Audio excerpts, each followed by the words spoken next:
Cita-cita perjuangan kami untuk menegakkan kemurnian Pancasila tidak mungkin dipatahkan hanya dengan mengubur kami dalam sumur ini. Lubang Buaya 1 Oktober 1965.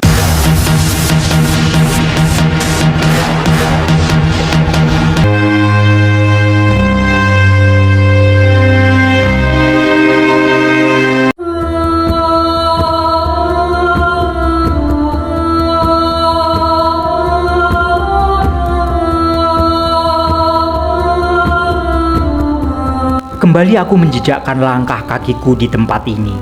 Ketika sang waktu terus merambah dalam kesaksiannya, menggilas dan terus berpacu, ada goresan perjalanan kelam bangsa ini. Di tempat inilah jadi saksi bisu yang akan terus dikenang sepanjang masa oleh generasi bangsa ini.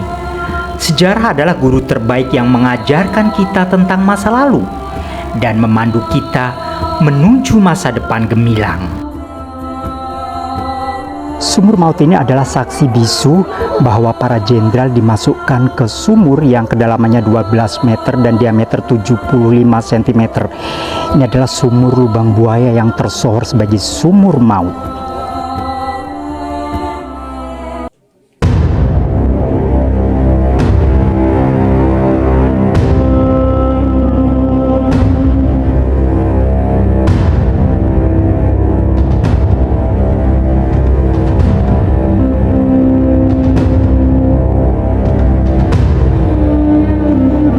Inilah sumur tua Lubang Buaya yang terkenal sebagai sumur maut Lubang Buaya.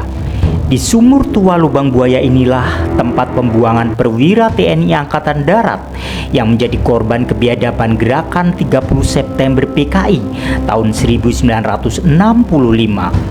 Adapun ketujuh perwira TNI Angkatan Darat itu diculik pada malam pergantian 30 September ke 1 Oktober 1965. Keenam jenderal dibunuh, lalu dimasukkan ke dalam lubang kecil ini di sebuah sumur tua. Setiap tanggal 30 September, Indonesia memperingati sejarah kelam tragedi gerakan 30 September yang dilancarkan Partai Komunis Indonesia atau PKI. Salah satu saksi bisu dari tragedi berdarah ini adalah sumur tua ini.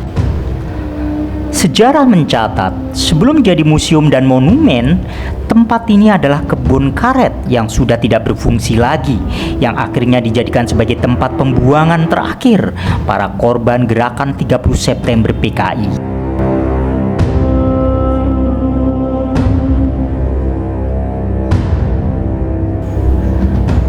Adapun ketujuh korban pengkhianatan G30 SPKI, diantaranya adalah Jenderal Anumerta Ahmad Yani, Letnan Jenderal Anumerta Suprapto, Letnan Jenderal Anumerta S. Parman, Mayor Jenderal Anumerta D.I. Panjaitan, Mayor Jenderal Anumerta Sutoyo Siswo Miharjo, Mayor Jenderal Anumerta M.T. Haryono, Kapten Anumerta Pire Tindean.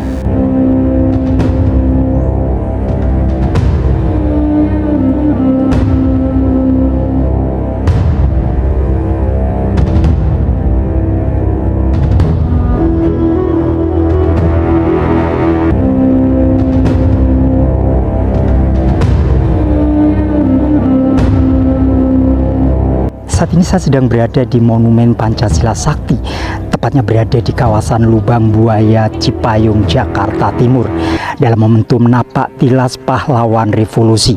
Di belakang saya ada 7 pahlawan revolusi yang merupakan kebiadaban dari pengkhianatan G30 SPKI.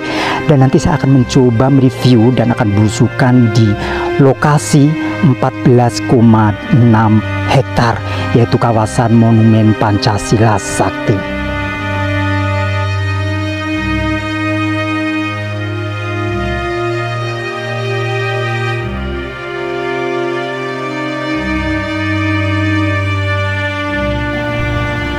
Setelah menyaksikan sumur maut dan Monumen Pancasila Sakti, aku pun bergegas mengunjungi destinasi sejarah lainnya.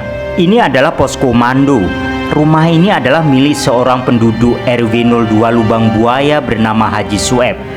Dan di tempat ini dipakai oleh pimpinan Gerakan 30 September PKI, Letnan Kolonel Untung, dalam rangka perencanaan penculikan terhadap 7 pahlawan revolusi.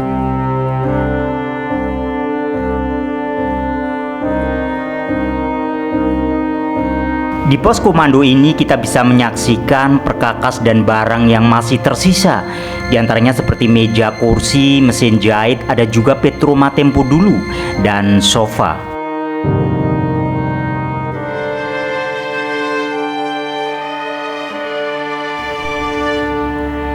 Dari pos komando aku pun lanjut ke rumah penyiksaan para jenderal. Di rumah penyiksaan inilah para pahlawan revolusi yang masih hidup saat diangkut ke Lubang Buaya disiksa. Ada 4 perwira angkatan darat yang masih hidup disiksa hingga mati. Tempat ini dahulunya adalah sebuah sekolah rakyat yang dialihfungsikan PKI sebagai tempat penyiksaan kejam kepada para pahlawan revolusi. Dari rumah penyiksaan aku pun bergegas menuju dapur umum yang digunakan PKI, sukarelawan, dan Gerwani. Tempat ini sebetulnya sebuah rumah yang dialihfungsikan PKI sebagai dapur umum. Rumah ini awalnya milik Ibu Amroh, dipakai sebagai tempat sarana konsumsi anggota Gerakan 30 September Partai Komunis Indonesia.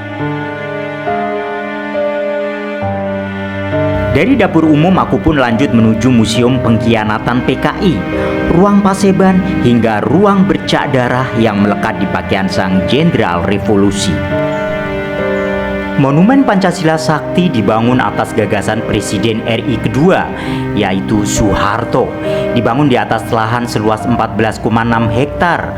Monumen ini dibangun dengan tujuan mengingat perjuangan para pahlawan revolusi yang berjuang mempertahankan ideologi negara Pancasila dari ancaman ideologi komunis.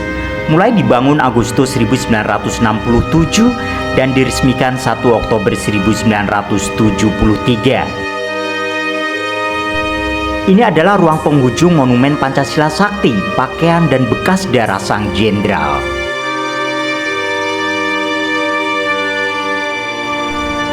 Pada setiap lembar sejarah terukir sebuah keberanian dan semangat juang membara yang tak tergoyahkan. Salam jas merah.